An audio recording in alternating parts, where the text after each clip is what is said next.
Hai, Assalamualaikum dan salam sejahtera kepada semua pelajar yang sedang bersama-sama dengan cikgu sekarang dalam program Kelantan E-Class bagi mata pelajaran biologi. Nama cikgu adalah Cikgu Rahairani binti Hassan, guru biologi daripada Sekolah Menengah Sains Jeli. Dan pada hari ini cikgu akan berkongsi dengan pelajar-pelajar semua tentang tajuk pewarisan faktor rhesus di dalam manusia. Baiklah, jika pelajar-pelajar telah bersedia, jom kita mulakan. Baiklah, cikgu akan berikan sedikit pengenalan tentang faktor rhesus, iaitu penemuan yang telah dibuat oleh Dr. Rufus dan Dr. Philip, iaitu mereka telah menemui bahawa terdapatnya penyakit yang berlaku kepada bayi, iaitu penyakit erythroblastosis fetalis. Penyakit ini telah berlaku kepada bayi dan menyebabkan gejala seperti pemusnahan sel darah merah, kerosakan otak, kerosakan hati, jantung dan juga boleh menyebabkan kematian kepada bayi yang berada di dalam kandungan ibu dan juga bayi yang baru dilahirkan. Baiklah, mereka berdua telah menemui bahawa pada permukaan sel darah merah terdapatnya protein antigen yang telah dinamakan sebagai faktor rhesus. Pelajar, perhatikan kepada gambar yang cikgu paparkan pada slide, iaitu pada permukaan sel darah merah terdapat sejenis protein ya pada permukaan, dan ada sel darah merah yang tidak ada protein ini, dan protein ini telah dinamakan sebagai faktor rhesus. Baiklah, seterusnya pelajar-pelajar, cikgu akan kongsikan tentang konsep faktor rhesus. Okey, pelajar perhatikan kepada slide yang telah cikgu paparkan. Bagi individu yang mana terdapat protein antigen ini pada permukaan sel darah merahnya, maka individu ini dikatakan sebagai mempunyai faktor rhesus, iaitu rhesus positif. Manakala individu yang tidak ada protein antigen ini pada permukaan sel darah merahnya, maka individu ini dinamakan sebagai rhesus negatif ataupun tiada rhesus. Jika pelajar masih ingat, kita pernah belajar ya dalam tajuk pewarisan tentang pewarisan kumpulan darah, iaitu kumpulan darah AB, AB dan O. Dan terdapat satu lagi kumpulan darah, iaitu A positif, A negatif, B positif, B negatif dan seterusnya. A positif bermaksud bahawa individu tersebut mempunyai kumpulan darah A dan mempunyai rhesus positif. Manakala A negatif menunjukkan bahawa individu tersebut tidak mempunyai rhesus, kumpulan darah A tetapi tidak mempunyai rhesus, iaitu A negatif. Dan begitulah juga dengan kumpulan-kumpulan darah yang lain. Baiklah, pelajar mesti ingat bahawa rhesus positif bersifat dominan berbanding rhesus negatif, ataupun rhesus negatif adalah resesif. Okey, itu sedikit konsep rhesus yang cikgu kongsikan. Baiklah, sekarang kita akan melihat bagaimana berlakunya penyakit erythroblastosis fetalis ini kepada bayi. Okey, pelajar perhatikan kepada rajah yang cikgu tunjukkan di sini. Terdapat 4 gambar ya pelajar-pelajar. Kita akan perhatikan satu persatu gambar ini, di mana situasi yang berlaku di sini adalah seorang ibu yang rhesus negatif mengandungkan bayi yang rhesus positif, kerana bayi ini mewarisi rhesus positif daripada bapanya. Maka gambar yang pertama menunjukkan bahawa ibu mengandungkan bayi yang rhesus positif pada kali pertama. Jadi sepanjang kehamilan selama 9 bulan tidak ada sebarang masalah yang berlaku, dan Tidak ada sebarang masalah yang berlaku sehinggalah pada peringkat akhir kehamilan, iaitu pada peringkat kelahiran, telah berlakunya tertanggalnya plasenta daripada uterus ibu. Maka di situ akan berlaku sedikit pendarahan, dan darah bayi yang rhesus positif telah memasuki darah ibu yang tiada rhesus, yang rhesus negatif. Maka di situ apabila ibu menerima darah yang mempunyai antigen rhesus positif, maka sistem peredaran darah ibu akan mula menghasilkan antibodi anti rhesus. Dan bayi yang pertama tadi selamat dilahirkan ataupun mempunyai sedikit sahaja masalah pemecahan sel darah merah. Dan antibodi yang telah dihasilkan tadi kekal di dalam badan ibu.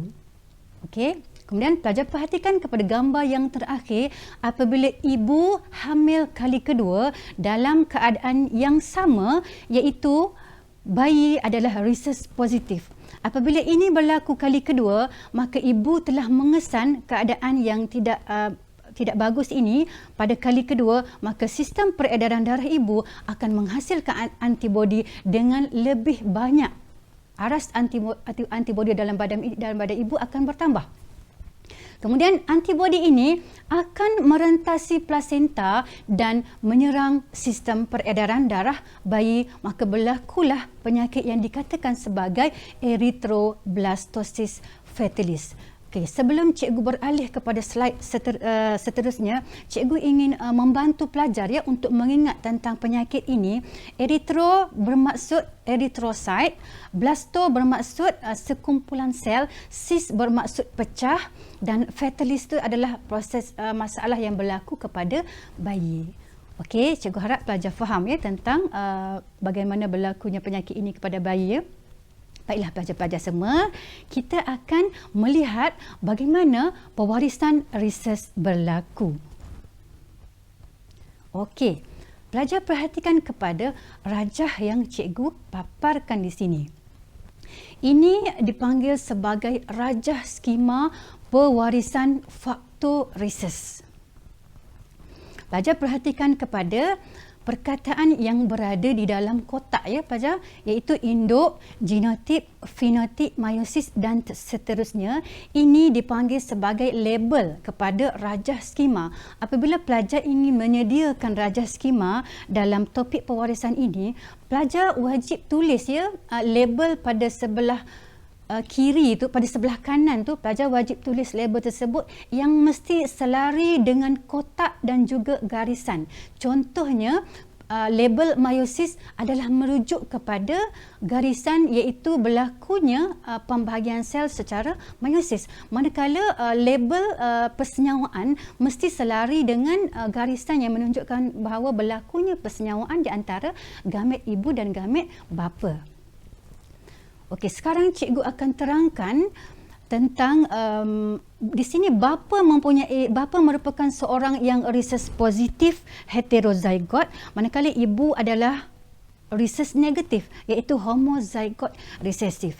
Ibu mempunyai satu jenis gamet sahaja, iaitu gamet Rh negatif, manakala bapa mempunyai dua jenis gamet, iaitu Rh positif dan Rh negatif. Sekiranya berlaku persenyawaan di antara Rh negatif ibu dengan Rh negatif bapa, maka terhasillah anak yang Rh negatif, iaitu anak yang rhesus negatif. Dan keadaan bayi yang rhesus negatif tidak akan menyebabkan penyakit erythroblastosis fetalis kerana rhesus yang sama dengan ibu, iaitu ibu tidak ada rhesus. Okey. Tetapi sekiranya berlaku persenyawaan di antara ibu yang rhesus negatif, gamet ibu yang Rh negatif dengan gamet bapa yang Rh positif, maka di situlah akan terhasilnya bayi yang rhesus positif. Okey, dan akan berkemungkinan untuk berlakunya penyakit erythroblastosis fetalis. Baiklah, cikgu harap pelajar faham tentang pewarisan faktor rhesus ini. Baiklah, kita teruskan kepada slide cikgu yang seterusnya. ada tak cara untuk mencegah dan merawat penyakit ini? Okey, cikgu akan terangkan tentang kaedah untuk mencegah penyakit ini. Yang pertama, untuk mencegah penyakit ini, ibu boleh disuntik dengan anti-rhesus globulin, iaitu selepas kelahiran yang pertama, ibu disuntik dengan anti-rhesus globulin untuk menghalang pembentukan antibodi dengan lebih banyak. Jadi masalah ini dapat dielakkan. Cara yang kedua, kita boleh merawat, iaitu dengan cara kita lakukan penggantian ataupun penukaran darah terhadap bayi yang masih berada di dalam kandungan.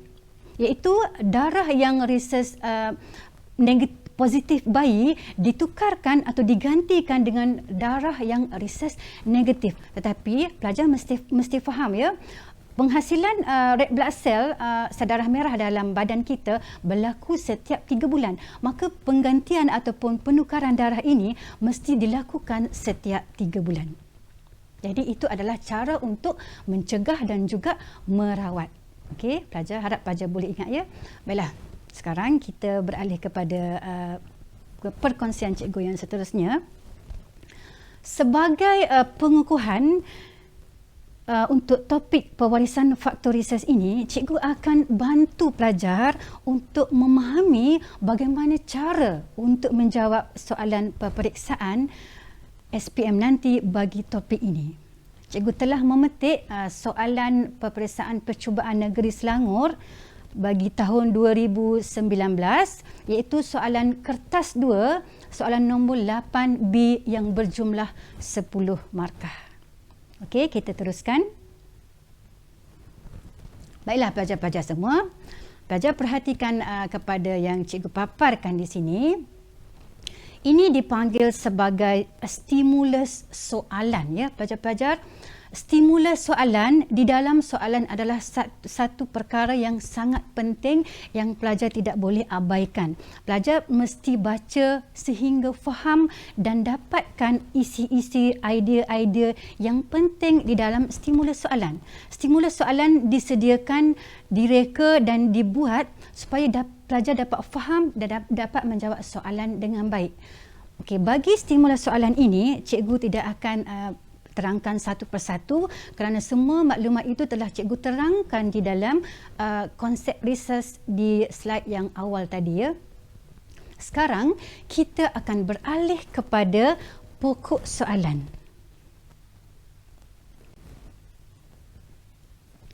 Baiklah pelajar-pelajar. Terdapat 3 individu dengan pewarisan faktor rhesus yang berbeza, iaitu Ellie merupakan seorang wanita yang rhesus positif homozygot, manakala Mimi adalah seorang wanita yang rhesus positif heterozygot, dan Adam merupakan seorang lelaki yang rhesus negatif homozygot resesif. Mereka merancang untuk berkahwin, tetapi mereka mahu memastikan bahawa semua anak-anak mereka adalah rhesus positif. Jadi, cadangkan, pelajar perhatikan kepada kata tugas yang cikgu merahkan di situ, cadangkan suami yang sesuai untuk Ellie, Mimi dan juga isteri yang sesuai untuk Adam. Jom kita sama-sama merancang jawapan dia. Baiklah, sebelum kita mula menjawab ya pelajar-pelajar, kita mesti tahu cara menjawab. Kita mesti merancang jawapan kita sebab kita nak pastikan kita dapat jawapan yang penuh. Okey, kita tak nak jawapan yang, kita tak nak markah yang sedikit, kita nak markah yang memenuhi kehendak soalan. Okey, pelajar masih ingat lagi 10 markah kan bagi soalan ini. Baiklah, tips sebelum mula menjawab soalan ini pelajar-pelajar.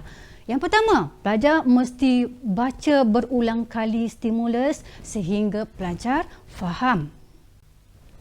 Yang kedua, pelajar gariskan ataupun keluarkan idea-idea perkataan-perkataan penting yang ada di dalam stimulus yang dapat bantu pelajar menjana idea yang baru.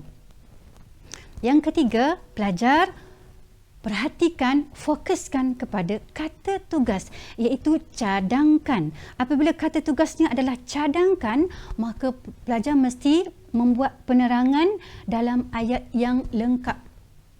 Okey?